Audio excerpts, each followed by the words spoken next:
Hello, this is my video description for the final project. My project is a visual entertainment program with simulated projectile physics for circles in a 2D plane with the capabilities to expand to 3D pretty easily. As you can see, it's already in a 3D environment. It's just set up for 2D right now.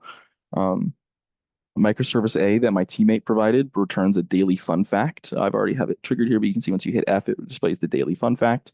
And that happens by you write main program, the C++ program, writes the date to the trivia text service text file, and then the trivia.py returns the corresponding trivia entry. Uh, you have to wait a few seconds too. It takes like there's like a 3 second sleep in here somewhere. Microservice B that I created is the main chunk of the physics engine that my project uses, which is this file main. Uses traditional 2D kinematics equations for position, velocity, acceleration, and time. It also has the capabilities to use mass to determine the change in momentum, but it's not set up like that right now. It's just set up to use equals 1 for both. So it doesn't make the numbers any easier. I just didn't have a really good reason to make one bigger than the other. Uh, I read and write these values to a text file, which is this one. Um, then the microservice B then reads from microservice C, which is the collision detecting program.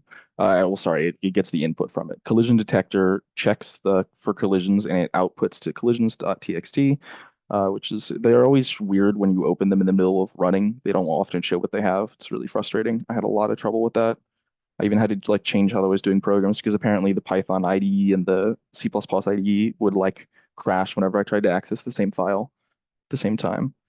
Um, so microservice B, the physics engine, reads from these collision detections and then modifies uh, the appropriate velocities and direction vectors.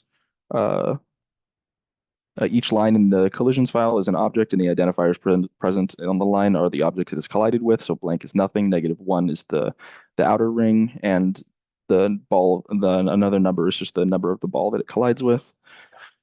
Um, the main program can toggle the balls on and off by writing to a toggle text file. They'll be read by the microservices, specifically the physics engine, but I think or at least not the color one.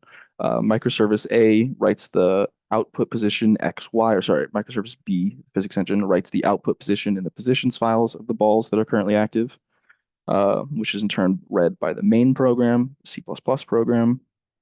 As you can see over here, positions right there. A lot of issues with like converting different variable types. The third microservice, microservice D, is a color changing program that reads from the collision text files and writes to a color text file. I don't think colors is going to show something this time, or is it going to be empty again? Not enough memory. Okay, it's struggling a little bit right now. Uh, but the main program will read from the color changing program that writes the color text file, and when read by the main program, it'll make the objects flash when they collide to make it easier to tell, and it honestly just make it a little more exciting.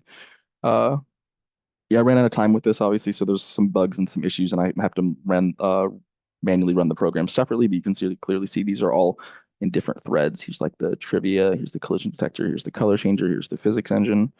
Uh, they run separately. It wouldn't be too hard to make a script to run them all together. I have a script to set the initial conditions at least, but uh, yeah, I just ran out of time. And so most of this, like the file reading from the C++ program, happens during the idle function of OpenGL, which is by default the animate function. And so every time I loop through here, I read through all the files and check the change data, and then I update my global variables, and then I display it.